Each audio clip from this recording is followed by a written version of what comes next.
Ça marche? Oui. On y va?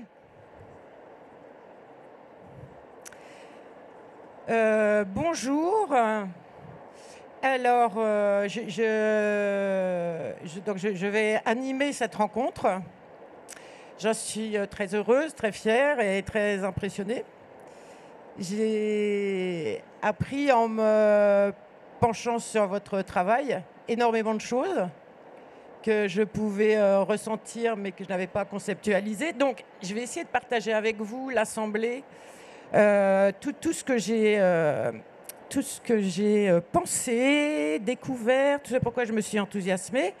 En lisant les deux textes, alors qui ne sont pas en littérature jeunesse, je rassure l'Assemblée qui est là, qui sont le roman de Juliette Drouard, Cui-Cui, qui est paru au Seuil, et qui sont l'essai de Clémentine Beauvais, qui s'appelle « Pour le droit de vote dès la naissance » et qui est paru dans les tracts chez Gallimard. Je suppose qu'avant de commencer à vous poser des questions, je vais vous présenter très rapidement tous les deux, pour que tout le monde... Alors, je commence par Clémentine. Voilà. Clémentine Beauvais, vous avez tous les deux entre 35 et 40. Vous appartenez à la même génération. Ça me semble c'est une chose importante, la question de la génération. Et donc, Clémentine, vous vivez peut-être la majeure partie du temps en Angleterre. N'hésitez pas à m'interrompre si ce n'est pas ça. En Angleterre, où vous êtes alors professeur à l'université de York, c'est ça? Alors après, le détail de votre enseignement, vous vous dites enseignante-chercheuse en éducation et littérature anglaise? Littérature jeunesse. Littérature jeunesse. Que anglaise même, mais ça m'arrive de lire de la littérature anglaise. Ok. Et sur d'autres sites, on voit que vous êtes chercheuse en sociologie et philosophie de l'enfance. Ça peut m'arriver. Voilà. Mais c'est important pour la suite des événements. Donc en fait, Clémentine, dont on se demande quand dans sa vie elle prend le temps de dormir, fait beaucoup de choses. Donc à tout ce travail universitaire, à une œuvre qui est déjà très importante et très nourrie de romancières jeunesse essentiellement, mais pas seulement. C'est des incursions dans le monde adulte, mais globalement quand même l'œuvre est une œuvre jeunesse, qui est alors traduite, reconnue, primée et délicieuse à lire, je vous le dis, parce qu'une part de moi est lectrice aussi. Et vous écrivez depuis, alors pas une vingtaine d'années, mais vous allez y arriver en fait. Hein. Vous avez commencé très tôt, à 21 ans. Voilà. Bravo. Et à côté de tout ça, puisqu'il restait un petit peu de temps, donc je ne parle pas de votre vie privée, hein, ça voilà. Enfin bon, pour le reste de la vie professionnelle, Clémentine écrit des essais. Et des essais donc, qui peuvent concerner la littérature jeunesse. Hein, vous avez écrit il n'y a pas longtemps Écrire comme une abeille, qui est tout un travail sur la littérature jeunesse. Et après, une partie des textes qui sont... donc voilà, sur l'enfance, plus proprement dit, dont celui-là. Et voilà, donc après je pourrais parler, c'est un roman qui vient encore de sortir. Ce qu'on peut dire sur ce que vous écrivez, c'est que ce sont des livres qui sont très référencés, inscrits dans des textes classiques, hein, en littérature jeunesse. Voilà, vous perpétuez, continuez, développez des grandes lignes classiques. Eh bien, écoutez, je pense que tout le monde dans l'Assemblée voit à peu près maintenant le profil de Clémentine. Donc maintenant, nous allons passer au profil de Juliette Drouard. Donc voilà, vous avez à peu près, vous êtes de la même génération. Alors, Cui-Cui, c'est votre premier roman au Seuil, donc qui est paru dans une collection pour grandes personnes.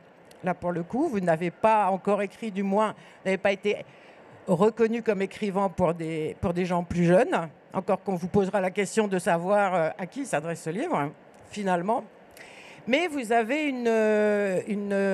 un travail dans l'écriture qui a précédé, qui est à la fois un travail, qui peut être un travail en collectif pour les deux livres qui sont sortis en 21 et en 22, qui sont aux éditions Binge, Sortir de l'hétérosexualité, et en 2022, La culture de l'inceste, qui était co-dirigée avec Iris Bray, qu'on connaît par ailleurs. Et voilà. Alors, vous avez écrit par ailleurs sur le blog de Mediapart, sur un blog de Mediapart, on trouve un certain nombre de textes de vous, de prises de position, d'engagement politique, dont celui-là que j'ai amené parce qu'il fait vraiment résonance avec le texte de Clémentine, qui est un texte sur le droit de vote des personnes mineures. Donc, ou d'une manière, avec des arguments qui peuvent être dans la même veine, mais qui peuvent être différents aussi, vous abordez cette question qui est abordée dans Cuicui aussi, le droit de vote des mineurs. Donc, sous la question du dit droit de vote, se cache pas, en fait, se trouve en fait une question politique et sociétale considérable qui est la place de l'enfance dans les sociétés. Vous m'arrêtez quand je dis des bêtises. En fait, j'ai super peur que vous soyez vachement plus malin que moi et que je me fasse choper en flagrant délit de quelque chose.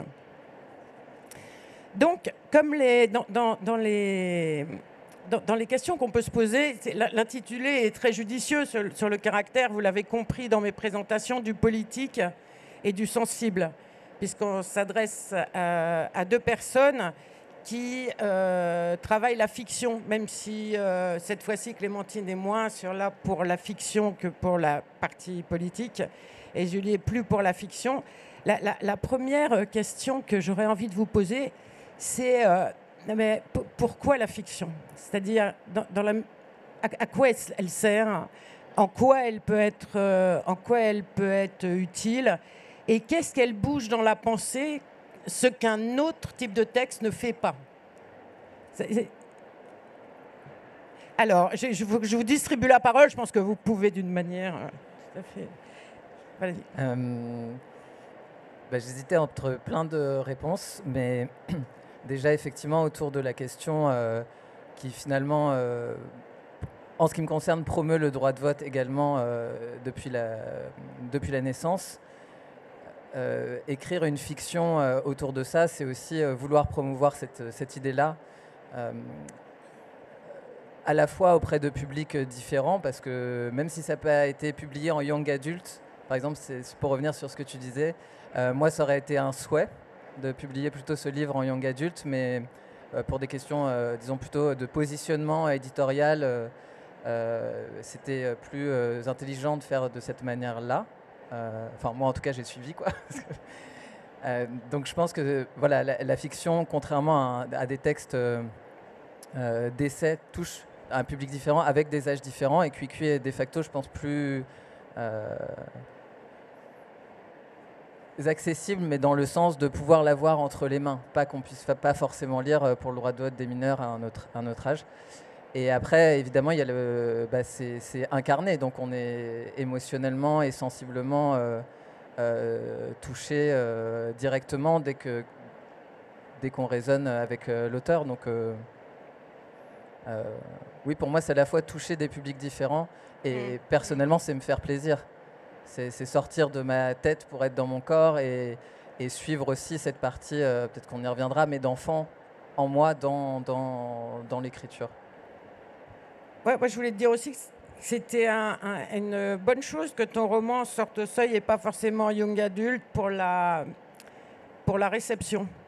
C'est-à-dire, si l'idée, c'était de toucher le plus de gens possible, en littérature adulte, on a une visibilité qui est plus risquée quand on s'adresse à un public plus jeune, ce qui rejoint le questionnement en général. Mais en tout cas, stratégiquement, c'est certainement... les éditeurs ont eu raison. Clémentine ? Moi, en fait, c'est l'inverse, c'est-à-dire que j'ai vraiment délibérément voulu écrire donc de la non-fiction, un tract sur ce sujet, et c'est parce que, en fait, c'était aussi un peu une question de stratégie. Je voulais vraiment non seulement écrire un tract, mais écrire un tract chez Gallimard dans une collection très balisée, une collection très reconnue, en partie parce que, et ça arrive encore aujourd'hui, là récemment j'étais dans un salon du livre, les gens prennent le livre et disent c'est une blague. Et donc c'était très important pour moi de bien montrer que non, c'est pas une blague, et de le faire sous forme d'essai et non pas justement sous forme de roman, pour un peu installer cette idée de manière, avec toute la pompe et la circonstance qui s'impose, pose parce que le problème, c'est que quand on voit un titre pareil, on se demande, mais c'est quoi? C'est de l'utopie, c'est de la blague, etc. Et moi-même, en fait, j'ai été convertie à la question du droit de vote dès la naissance par un livre qui n'était pas exactement un tract, qui était plus long, d'un Américain qui s'appelle John Wall, qui est un grand défenseur des droits des enfants à l'université de Rutgers en Amérique. Et en fait, il a publié un livre qui s'appelle Give Children the Vote, donc donner le droit de vote aux enfants. Et moi-même, mais je suis vraiment dans les sciences de l'éducation depuis 20 ans maintenant, je m'intéresse énormément à ces questions. Et moi-même, quand j'ai vu ce livre, j'ai rigolé quand j'ai vu le titre. Et après l'avoir lu, je me suis dit, ok, je suis complètement convaincue, mais je me suis dit, en fait, j'ai interrogé ce réflexe que j'avais eu moi-même de rire, alors que pourtant, quand même, j'étais suffisamment informée, mais j'y avais pas pensé, j'avais pas pensé de cette manière-là. Et j'avais envie de reproduire, c'est pas du tout une traduction, hein, y a plein de choses avec lesquelles je suis pas d'accord avec John Wall, mais j'avais envie, en fait, de reproduire ce mouvement-là du rire au hochement de tête avec un tract vraiment qui était un essai. Voilà. Et moi, je trouve en effet qu'il aurait pu être publié en ado, ton livre, mais je pense de toute façon, il est lu par des ados, c'est sûr. Il doit forcément arriver chez des ados.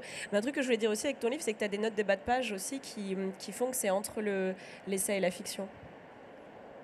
Effectivement, et je trouve que l'hybridation, en tout cas des genres, m'intéresse particulièrement, mais il n'y a pas que moi aussi, la ligne entre essai et fiction. Je n'ai pas assez de bagage d'études pour le replacer dans le temps, mais en tout cas, de manière contemporaine et très souvent interrogée, que ce soit dans un sens ou dans un autre. On a l'auto-theory qui mélange effectivement à la fois autobiographie, essai, parfois fiction. Dans Sortir de l'hétérosexualité, par exemple, qui est le premier essai que j'avais écrit, ça commence par un texte de théâtre et ça finit par une nouvelle. Donc, ce roman, ça a été d'abord en fait une demande d'une amie qui est éditrice d'écrire la nouvelle de Pour le droit de vote des mineurs, qui est un article donc, de Mediapart. Donc c'est vrai que c'est... Et ça continue, comme tu le disais aussi, dans les notes de bas de page, où des fois on ne sait plus trop ce qui appartient à la fiction, au réel, mais en même temps ces notes de bas de page, bon spoiler, elles sont toutes vraies, et parce que ça me tenait à cœur, je trouve qu'il y a une grande déperdition de l'information par rapport à cette question du droit des enfants, et notamment déperdition de ce que les enfants et les personnes mineures ont fait elles-mêmes déjà, et on ne se souvient pas, alors qu'il y a énormément de textes qui ont été produits par des collectifs de mineurs en lutte, pour reprendre le nom de l'un d'entre eux qui était en 79. Et en fait, on ne s'en rappelle pas. Et moi, quand j'ai commencé à découvrir ces textes-là, je me suis dit, mais c'est fou. À la fois leur pertinence, leur modernité, leur articulation, leur inventivité. Et j'avais envie de transmettre au lecteur et à la lectrice ce sentiment de surprise, mais aussi d'effarement, quoi. Ça existe depuis, ces textes-là, ils existent depuis 30 ans, ils ont été écrits par des enfants et ils revendiquent des droits très clairs, et pourtant on a toujours du mal à s'en souvenir, quoi. Mais est-ce que là, il n'y a pas ce même processus politique qui fait que c'est oublié? Je pense à l'histoire du féminisme. C'est une redécouverte permanente, en fait. Cette histoire, comme elle est écrite, est-ce qu'elle a accepté de garder, est-ce qu'elle a absolument éliminé consciemment et inconsciemment? Mais c'est ce qu'on se dit en lisant, effectivement, et en écoutant les émissions autour des mouvements des enfants. Ils ont disparu, étonnamment. Donc, on est toujours à réinventer l'eau chaude, parce qu'on n'a pas l'histoire, en fait. On est privé de l'histoire. Donc ça, c'est effectivement fascinant. Mais ce que je me disais, que c'est dans la fiction aussi, ce que vous vous autorisez, ce que tu t'autorises en créant de la fiction, c'est que ça déborde le cadre de l'histoire ou de la prise de position. Puisque tu nous parles de ce droit de vote, le livre est une forme de science-fiction qui se passerait en 2027 et où les mineurs auraient le droit de voter. Et voilà. Et d'ailleurs, leur candidat ne serait pas élu. Leur candidate, je crois, ne serait pas élue. Mais très vite, le livre aborde énormément de domaines. Moi, ça m'a passionné, par exemple, la dimension de l'école, la manière dont c'est représenté, la dimension de la famille, comment ça se joue. Donc la fiction, en fait, j'ai l'impression, par rapport à l'essai, t'es débordé, quoi. Et ça, c'est très touchant, ces caractères d'existence qui, d'une certaine manière, t'échappent et qui n'est pas forcément dans l'essai. Et je pensais à Clémentine, tu peux répondre là-dessus, bien sûr, mais je pensais à Clémentine, toi, quand tu fais de la fiction, quelle est la part de volonté que tu mets dedans? C'est-à-dire, est-ce que tu souhaites exprimer des idées? Est-ce que tu y fais entrer de l'histoire? Est-ce que tu y impliques tes convictions consciemment? Je pense forcément consciemment et inconsciemment. Ça dépend aussi un peu des projets. Il y a des projets qui sont plus, entre guillemets, apolitiques que d'autres. Il y a des projets qui sont plus formels que d'autres. Mais dans tous mes projets jeunesse, en tout cas, oui, il y a forcément... En fait, quand on s'adresse à l'enfance, notre discours est forcément infléchi d'une certaine manière quand on est adulte. Et je pense qu'il ne faut pas avoir peur de ça. C'est complètement normal. Ce qui serait faux, ça serait de clamer une neutralité politique totale.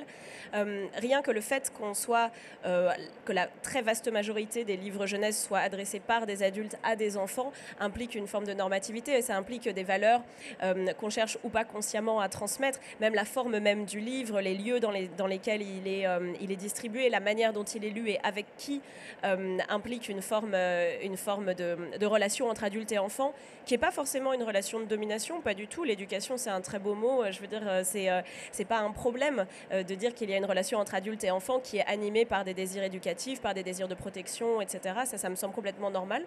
Mais évidemment, plus on en est conscient et mieux c'est, parce que notamment la littérature jeunesse peut être un très très fort vecteur passif de normes qui sont potentiellement un problème pour la société, mais aussi un problème pour les enfants et la manière dont ils se perçoivent. Donc la littérature jeunesse peut aussi perpétuer des relations de domination, peut perpétuer une invisibilisation de certains enfants ou de certaines configurations familiales. Donc évidemment, on en est moi j'essaye en tout cas d'en être consciente quand j'écris, sans sacrifier quand même au fait qu'il faut aussi que ce soit divertissant, que ce soit enchanteur. Moi, ça m'intéresse beaucoup que ce soit drôle, qu'il y ait un véritable décalage avec la réalité qui permette cette bulle de distance entre soi-même et le réel qui est tellement importante pour tout le monde et d'autant plus pour les enfants et d'autant plus pour les adolescents. Donc en fait, on essaye de réfléchir à tout ça en même temps et ça peut être parfois un exercice de jonglerie assez difficile. Alors, je vais me permettre un aparté qui est un aparté assez personnel et qui est une idée que je vais vous soumettre. Alors peut-être, Juliette, aura une idée dessus, Clémentine, je suis sûre que tu l'auras. C'est qu'en fait, la littérature jeunesse, quand elle est vraiment bien, elle ne me semble pas très normative. Hein. Parce que le personnage, il y a un des personnages auxquels m'a fait penser Cucuy, c'est Mathilda de Roald Dahl. Mathilda quitte ses parents qui sont atroces pour adopter en fait son institutrice qui est très bien. Et en fait, si on prend tous les bouquins de Roald Dahl, c'est de la dynamitation de la cellule familiale. Mais même si tu prends la comtesse de Ségur, il n'y a pas une famille qui tient debout. Les familles sont atroces et ça se termine par des espèces de gynécées qui s'autoproclament et qui élèvent les enfants en groupe. Enfin, c'est quand même l'histoire des malheurs de Sophie et de tout ça. Ils refont une cellule familiale où il n'y a que des bonnes femmes et leurs gosses. Donc ça, c'est assez marrant. Et je pensais même à Philippe Pullman, par exemple. Quand dans les Royaumes du Nord, les parents sont épouvantables. La mère est une meurtrière fasciste et le père est un manipulateur pervers. Donc, sinon, les enfants sont orphelins parce que c'est quand même beaucoup plus simple de se débarrasser de la famille. Dès qu'il y a une famille, on ne sait pas quoi en faire. Vous avez tous, hein, débarrassez-vous des parents, vous commencerez à écrire. Donc je trouvais ça, ce problème de la famille, il est central dans Cucuy, puisque c'est une famille à la Mathilda, c'est-à-dire la famille, ça ne va pas du tout. Et les autres lieux sont des lieux bons. L'école est un lieu globalement bon. Et d'ailleurs, on suit, c'est la CPE, c'est ça? Ouais. Alors la prof. Voilà, qui va peu à peu se former à l'écoute et... Vous pouvez développer un petit peu ce personnage, vous expliquer? Oui, donc... Pardon, je me mélange à la belge entre les vous et les tu. Oui, donc il y a effectivement un contexte familial où il y a de l'inceste pour cette adolescente qui se genre au masculin spontanément, mais qui est genrée au féminin. Et effectivement, il y a un deuxième point de vue, et c'est comme ça que se construit l'intrigue. Et d'une manière, pour moi, où j'ai essayé de reprendre des codes aussi du suspense, du polar et de... Enfin, je dis ça par rapport au plaisir que tu disais auquel on pense pour les personnes qui lisent, en fait. Et donc le deuxième point de vue, c'est celui de cette prof, Gisèle, qui est effectivement, pour moi, très positif, dans le sens où pour moi, il y a de la tendresse dans le fait que... Enfin, déjà dans son être en entier, mais ce qui est intéressant, c'est que ça dépend des lecteuristes. Il y a des personnes qui trouvent qui sont très mécontents vis-à-vis de son action avec le personnage, donc Cuicui, parce que elle va essayer d'aider. Elle comprend à demi-mot qu'il est question d'inceste et tout le roman est construit sur aussi sa difficulté à qu'est-ce qu'elle va en faire de ça et comment elle va essayer d'aider le personnage. Et donc il y a des personnes qui trouvent que c'est super ce qu'elle fait et d'autres personnes qui sont là mais c'est pas assez ou c'est pas... Et pour moi c'était important effectivement d'essayer de rendre compte d'une certaine manière en tout cas de ce qui peut se passer quand on est confronté à ce qui n'est pas nommé, à une violence terrible qui est encore tout à fait tabou. Et qu'est-ce qui peut se passer dans la tête de quelqu'un et comment elle va essayer de réfléchir ça, de s'en emparer, à la fois en utilisant des circuits classiques de dénonciation, mais aussi une inventivité personnelle, en fait, de qu'est-ce que moi je dois faire par rapport à ça. Et c'est quelque chose que j'ai retrouvé chez moi parce que j'ai été confronté à ces questions-là. Et aussi, en tant que psychothérapeute, je reçois des personnes, y compris des personnes enseignantes ou des éducatrices qui sont confrontées à ces questions-là. Et donc, ça met en branle tout un processus psychologique très fort et aussi très intime et très personnel. Parce que parfois, évidemment, enfin tout le temps en tout cas, ce qu'on va faire avec cet enfant qui est en face de soi, c'est aussi ce qu'on a fait avec sa propre enfance. Donc ça vient remuer énormément de choses. Si on est dans le déni de soi-même, de son enfance, de ce qu'on a vécu, la personne qu'on va traiter en face le sera a priori avec déni. Elle ne sera pas entendue. Alors que si on a eu un rapport empathique, disons, avec soi-même, ou en tout cas de non-oubli, il y a quelque chose qui n'est pas lâché. Et pour moi, c'est pour ça que tous ces manquements en fait, de cette prof sont quand même positifs parce que le principal intérêt, c'est de ne pas lâcher. C'est de ne pas se dessaisir de ce qu'on a cru entrevoir. Et comme on dit, quand il y a un doute, il n'y a pas de doute, en fait, sur cette question-là. Ouais, évidemment, je me suis identifiée à fond au personnage de Gisèle. Et en ce sens-là, c'est un livre qui est extrêmement accueillant parce qu'il y a plusieurs personnages avec lesquels on peut vivre cette histoire et par le fait du doute, du tâtonnement et puis et trouver ça super beau. Je voulais que je vous lise un petit truc. On peut faire des petits bouts de lecture. Alors, c'est parce que à partir du moment où je m'intéressais, voilà, grâce à vous deux, à tout ce domaine, c'est incroyable le nombre de textes qui arrivent et de réflexions et d'essais, c'est passionnant. Dont cette bonne vieille Christiane Rochefort, qui a fait quelques bêtises, mais qui a quand même fait des trucs super formidables. Je ne sais pas si vous voyez, vous vous souvenez peut-être Les Petits Enfants du siècle, les gens vieux. Voilà, il y a quand même des bouquins formidables. Il y a Le Repos du guerrier dedans. Enfin bon. Et elle avait écrit ce bouquin qui s'appelle Les Enfants d'abord et qui reprend qui annonce, ou alors qui en tout cas pointe cette question du droit de vote et de la participation des enfants. Et elle écrit dans son introduction: comme ancien enfant qui a gardé la mémoire, on se souvient que la dépendance nous mettait un bâillon et que l'éducation nous bandait les yeux, nous imposant non seulement des conduites, mais des façons de sentir conformes au projet adulte et qui invalidaient notre expérience. On peut le dire et confirmer l'expérience, on ne parle pas du dehors sur les enfants, on parle du dedans et de soi. C'est exactement ce que tu disais. Ce n'est pas un travail objectif, mais les enfants ne sont pas des objets. C'est dans cette marge étroite que se situe cette tentative. Il faut commencer quelque part. Cela implique que, si pas comme enfant, c'est comme ancien enfant qu'il faudrait regarder ce qui suit. Voilà, cette introduction absolument magnifique. Et le fait que Christiane Rochefort ait été à la fondation du MLF et fait partie des femmes, des 9 qui ont déposé la gerbe à la femme du soldat inconnu, n'est pas du tout indifférent au fait qu'elle prenne parti dans ces années-là. Je peux juste dire un truc. Je trouve que c'est vraiment une question qui est très importante quand on parle du droit de vote des enfants entre adultes, parce que de fait, c'est quand même souvent le cas. Cette question de la mémoire, moi, je la trouve très intéressante, parce que très souvent, on est confronté à des gens qui nous disent, par exemple, vraiment le truc typique, moi, j'ai reçu des fessées, j'ai survécu. Avec le système éducatif, oui, bon, bah, c'est bon, moi aussi, je suis passée par les classes prépa, moi aussi, j'ai fait ça, et du coup, j'ai survécu. Oui, bien sûr, c'était dur, mais c'est bon, moi aussi, on me faisait faire ça. Et je trouve ça étonnant, cette réaction, parce que l'enfance, c'est vraiment la seule situation universelle qu'on a tous et toutes connue, même l'homme le plus riche du monde, le plus puissant, d'une situation de minorité. Et c'est vraiment la seule chose pour laquelle on peut se dire qu'on est tous similaires à un point dans sa vie. On a connu cette situation de minorité, d'avoir un contrôle de nos activités, qui, encore une fois, n'est pas nécessairement violent, hein, mais qui est commune à tous. Et ce qu'on fait de ça, je suis encore en train d'essayer moi-même de l'élucider, c'est-à-dire pourquoi il y a des personnes qui en sortent avec une espèce de cruauté, même pas voulue, hein, envers les enfants, mais qui visent à dire bah voilà, non, mais c'est bon, ça n'a jamais tué personne, etc. Et pourquoi il y en a d'autres pour qui ça devient un traumatisme, c'est-à-dire c'est vraiment un blocage absolu, même je ne veux pas avoir d'enfants parce que si j'avais des enfants, je ne voudrais pas leur imposer la misère que j'ai moi-même vécue. D'autres chez qui ça devient une réaction d'empathie. Moi, je me souviens de ce que c'était, ou je crois me souvenir, on peut questionner cette mémoire. Et donc, voilà, je voudrais changer les choses pour eux, ou du moins être plus compréhensif.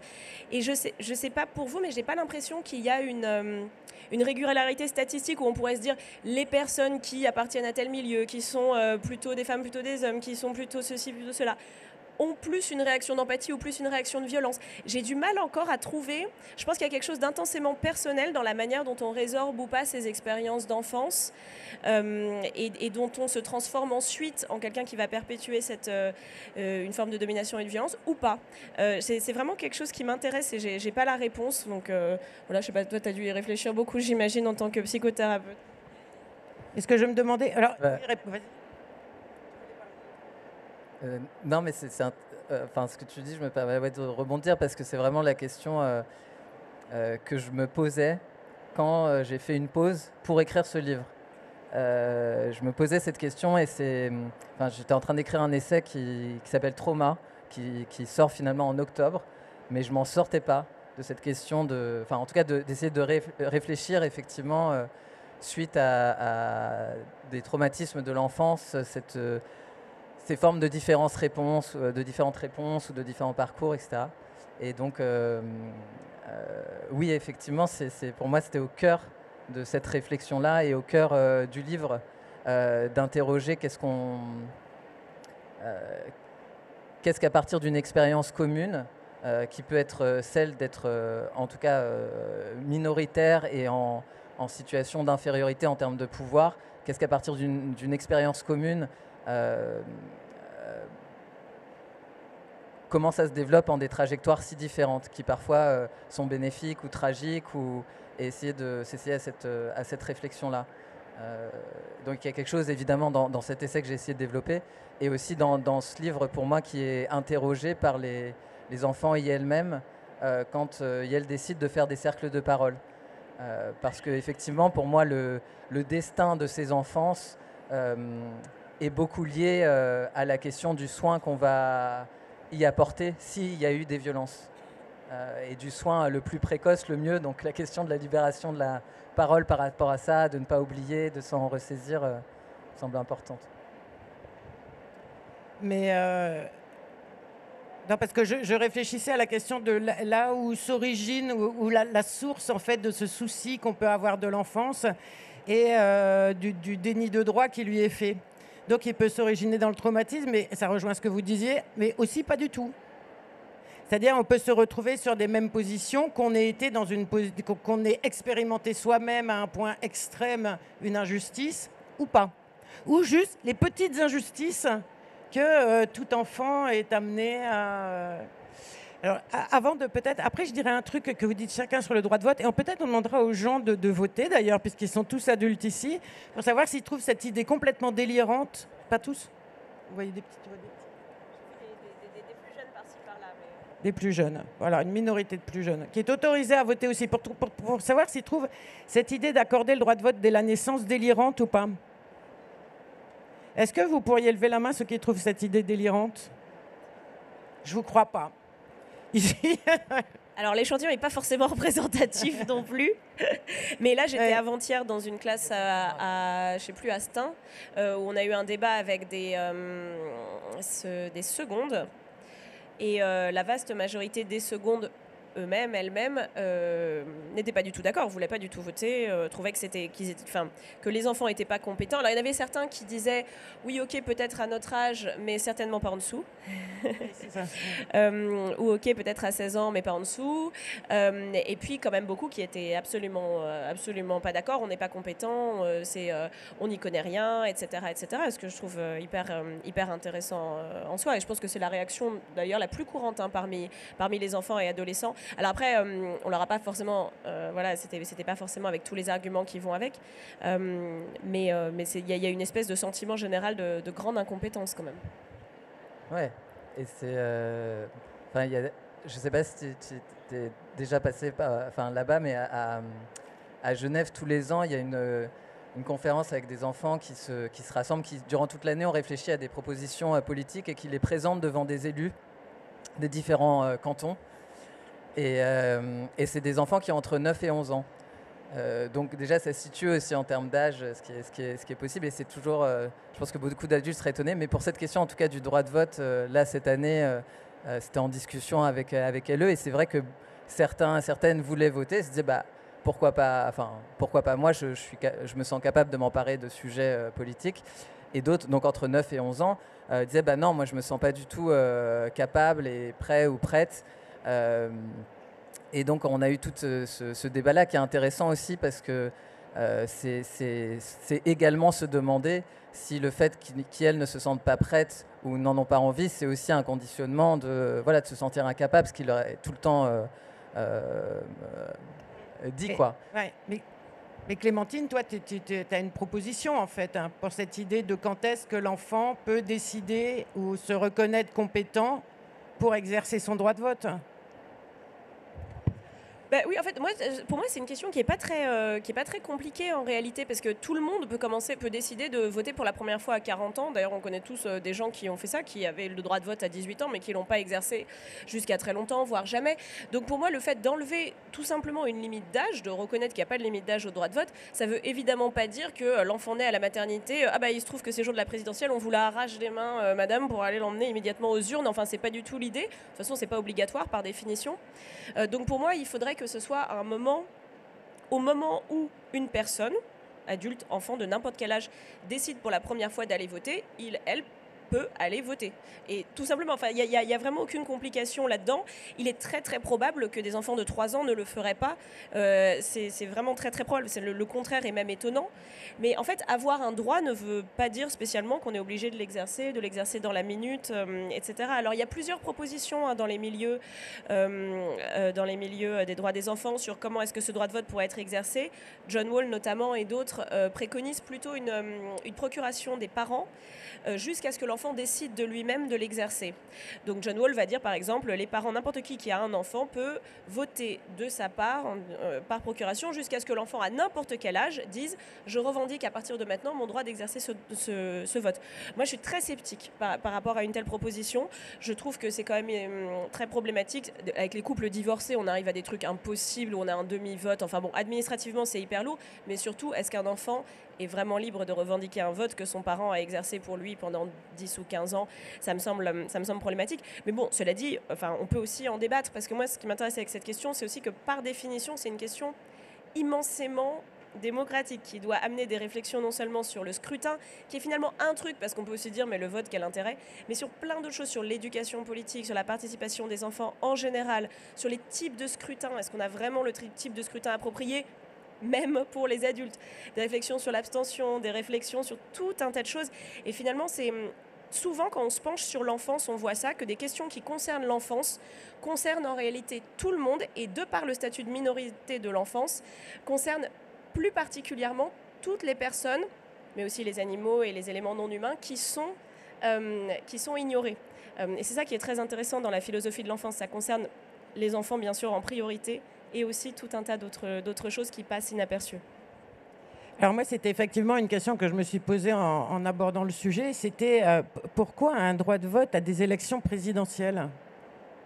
parce que c'est prendre le... Alors après, je me suis dit, c'est parce que si ça bougeait à cet endroit-là, ça bougerait à tous les autres. Mais quand on regarde, par exemple, comment a été exercée l'éducation nationale, s'il y a un endroit qui est absolument pas démocratique et où même l'idée même d'un minimum de démocratie est tournée en dérision par tout le monde immédiatement, c'est bien dans ces endroits-là, où les enfants n'ont absolument rien à dire sur ce qu'on leur enseigne, la manière dont on leur enseigne, et tous les choix idéologiques qui l'accompagnent. Donc je me disais, c'est bien beau c'est bien beau de demander le droit de vote, mais vu comment est l'école, on en est, c'est une utopie en fait qui nous cache le réel de tous les jours. Où franchement, ça marche pas du tout. Pour moi, c'est une utopie qui amène à réfléchir le réel de tous les jours. C'est juste, ça amène énormément de questions, cette question du droit de vote, qui par ailleurs pour moi reste quand même d'une pertinence, parce qu'il y a une pertinence symbolique quand même à la reconnaissance du citoyen, de la citoyenne. Voilà, c'est comme si on disait, bon, c'était anecdotique que les femmes ou les personnes noires aient eu le droit de voter, alors qu'à un moment donné, elles n'avaient pas le droit de voter. Ce n'est pas anecdotique, c'est extrêmement important. Mais ça amène aussi, en plus, effectivement, d'autres questions. Et par ailleurs, ce serait un bienfait pour tout le monde, parce que ça amène à repenser aussi certaines questions de l'accessibilité, de la lisibilité des informations, de la transmission, de l'initiation, à quels sont les enjeux. Du coup, si on doit effectivement être questionné par un enfant, ou lui expliquer ou lui transmettre qu'est-ce que sont les différentes propositions des partis politiques, ça demande une implication qui est plus grande. Donc en fait, c'est pour le bénéfice de tous. Et quant à la capacité et à la peur que ça suscite, c'est étonnant, parce que quand on voit les votes exercés par les adultes aujourd'hui, on ne peut pas se dire que c'est des votes qui sont extrêmement informés ou extrêmement éclairés ou qui vont chercher dans le détail. Il y a une suffisance adulte incroyable. C'est-à-dire, pour moi, l'enfant qui dit « je ne suis pas sûr de pouvoir voter », et là, effectivement, il y a une confusion entre droit et devoir, parce qu'un droit, ce n'est pas une obligation. Un enfant qui dit ça, je me dis, merci, c'est très rassurant en fait. Toute personne devrait avoir ce doute sur sa capacité et sur son information, surtout en ce moment où il y a tellement de désinformation et que c'est dur de reconnaître les faits. Je vais peut-être vous lire un petit passage, chacun de vos textes, Juliette, du texte de Mediapart. Je trouvais que c'était tellement convaincant. En fait, même si on a de la distance au départ par rapport à l'idée, dès qu'on aborde les arguments, en fait, on est saisi par la pertinence de... Alors, vous disiez, les fameux mineurs, innocentes créatures imprévisibles et naïvement coconnes, ont été des actrices de premier plan dans la résistance. Daniel Cordier, l'ex-secrétaire de Jean Moulin, affirmait en 2004 « L'armée des ombres était une armée d'enfants ». Roger Faligot parle de ces mineurs et résistantes oubliées dans son livre « La Rose et les Delvès ». Ainsi, le premier groupe résistant qui commettra les premiers attentats d'envergure contre les nazis en France, la Main Noire, est constitué d'adolescentes alsaciennes complètement autonomes, ou encore les Piccoli Partigiani, pour la moitié âgés de moins de 18 ans, sont celles qui reconquièrent l'Italie. Ou encore les Pirates de l'Edelweiss, un mouvement fort de plusieurs dizaines de milliers de garçons et de filles âgés de 12 à 20 ans qui se sont relayés pendant une douzaine d'années pour tenir tête à Adolf Hitler du début à la fin du nazisme. En fait, je pense qu'en lisant ça, moi, c'est à la fois galvanisant parce qu'on rentre dans une forme de fiction en même temps. L'histoire est une histoire tellement belle et qui emporte la conviction sur cette idée de majorité et de responsabilité par rapport à la, comment on pourrait dire, la gestion des choses. Et vous, Clémentine, j'aime bien. Alors, c'est ce que vous disiez. Rappelons que le droit de voter en théorie comme en pratique ne dépend en France d'aucune compétence ou capacité particulière. Avant de glisser votre bulletin dans l'urne, on ne vous demande pas votre QI. On ne vous fait pas passer un contrôle sur le fonctionnement des institutions. On n'exige pas de preuves que vous ayez lu le rapport du GIEC ou le dernier bilan de la Cour des comptes. On ne mesure pas l'accélération de votre pouls quand votre sexy présidentiable prononce un discours. On ne va pas voir quel profil vaguement conspirationniste vous suivez sur Facebook. On ne s'interroge pas sur votre expérience personnelle ni professionnelle des questions sociales ou économiques en jeu.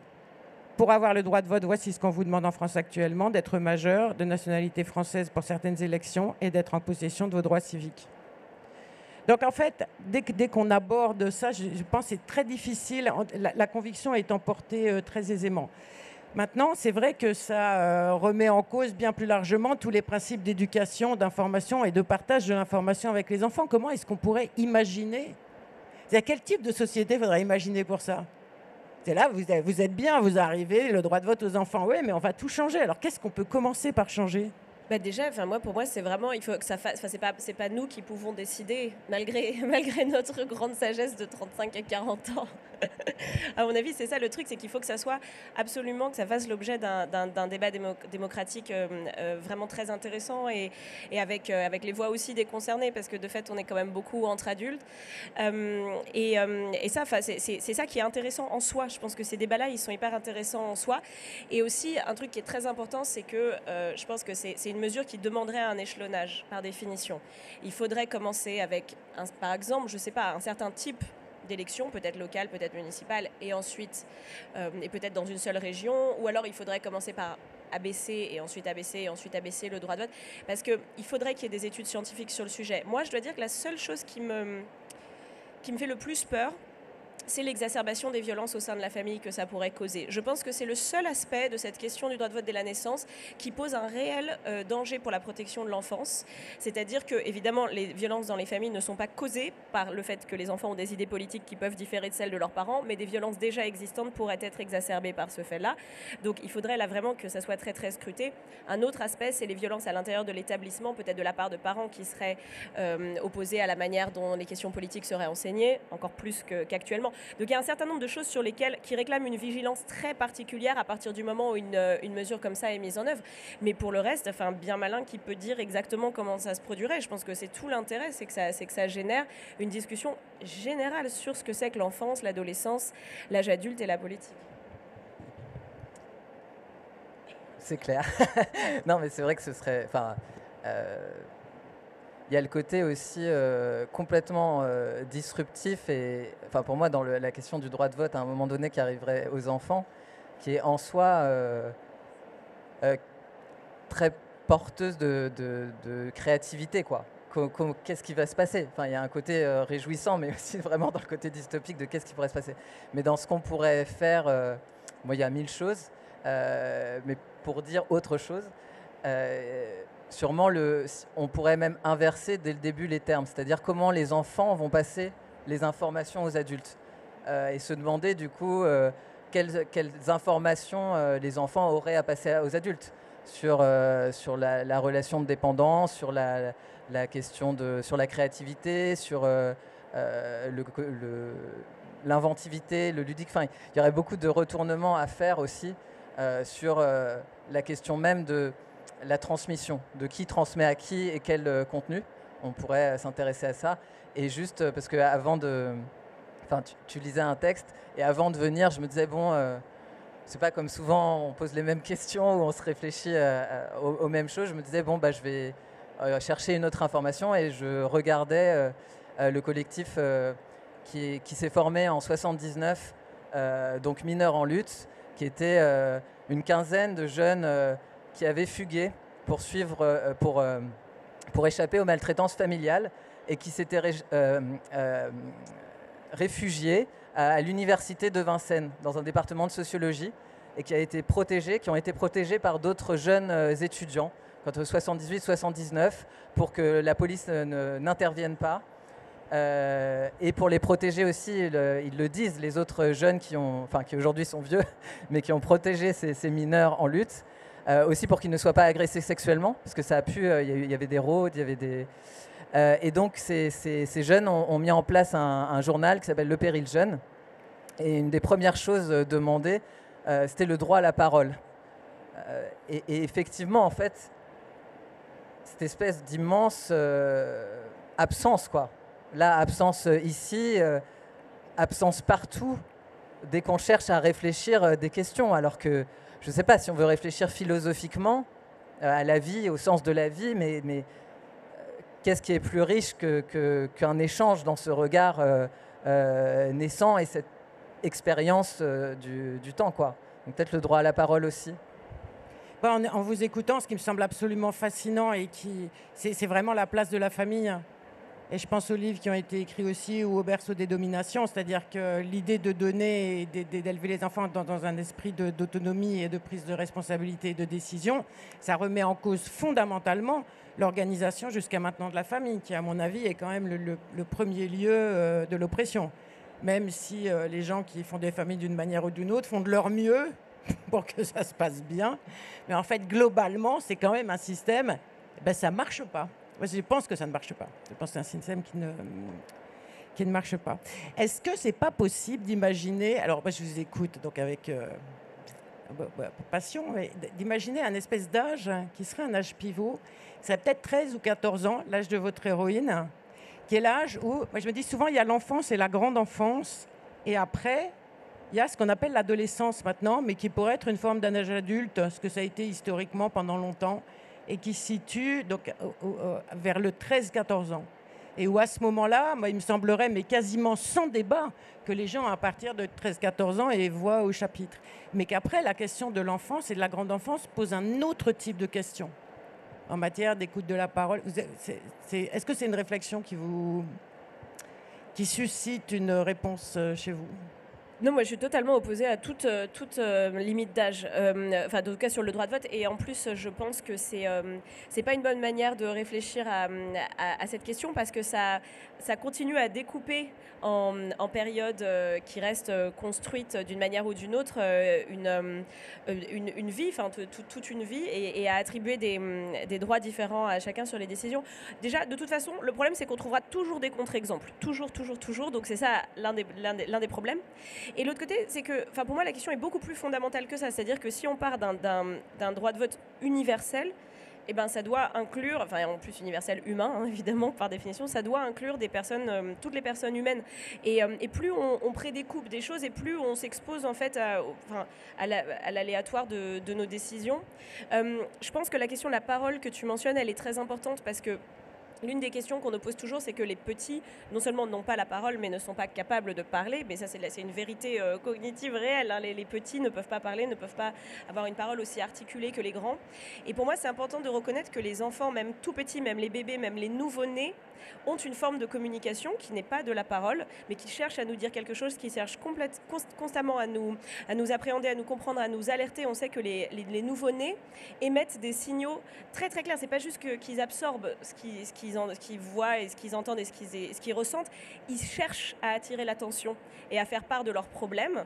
On y est complètement, on en est ignorant pendant la plupart des gens en sont ignorants, même parfois pendant toute une vie. C'est une vraie découverte pour les personnes quand on devient parent pour la première fois, de se dire mais comment est-ce que je gère ça ? On dirait qu'ils cherchent à nous dire quelque chose. Qu'est-ce qu'ils cherchent à nous dire ?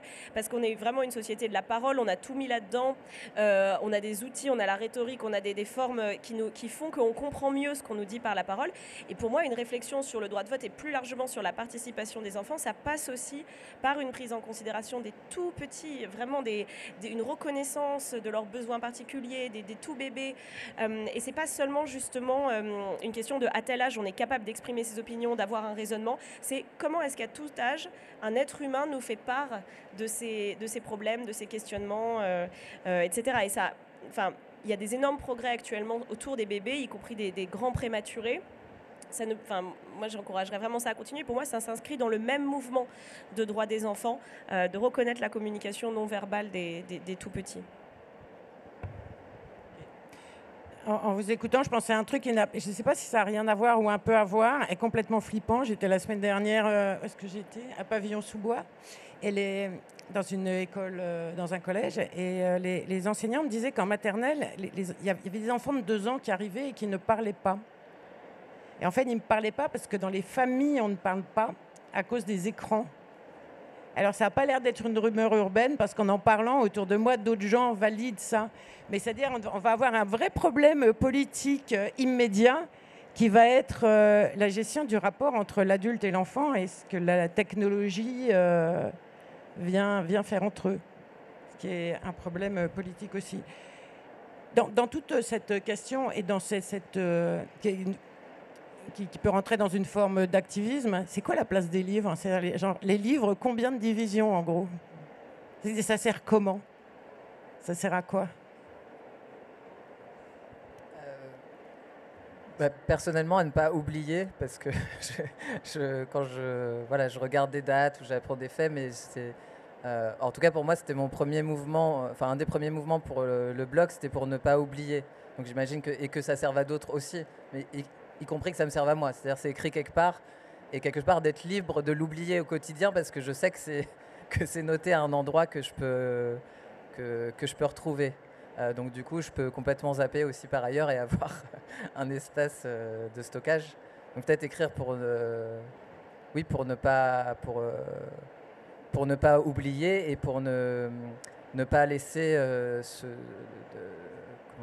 pour remuer quoi, pour remuer les choses, que les choses ne continuent pas à se sédimenter là où il y a des silences, continuer ou commencer ou recommencer à remuer quand là ça se sédimente, et à ressoulever les choses pour qu'on puisse à chaque fois essayer de s'en réemparer à notre manière, à notre époque.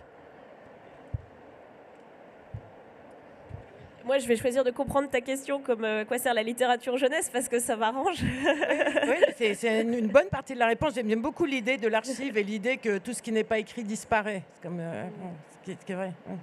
Mais je pense qu'on sait que les livres, alors pour les tout petits, il y a le rapport entre quelqu'un qui lit, qui n'est pas forcément un adulte, d'ailleurs qui peut être un grand frère ou une grande sœur, et l'enfant qui va approfondir une relation et qui va aussi créer un rapport d'analyse avec un texte, c'est-à-dire que, enfin, avec l'écrit en général, c'est-à-dire quand on partage un livre avec un enfant, on pose des questions, on amène des réponses, on propose des liens avec soi-même et avec le monde qui sont très très bénéfiques.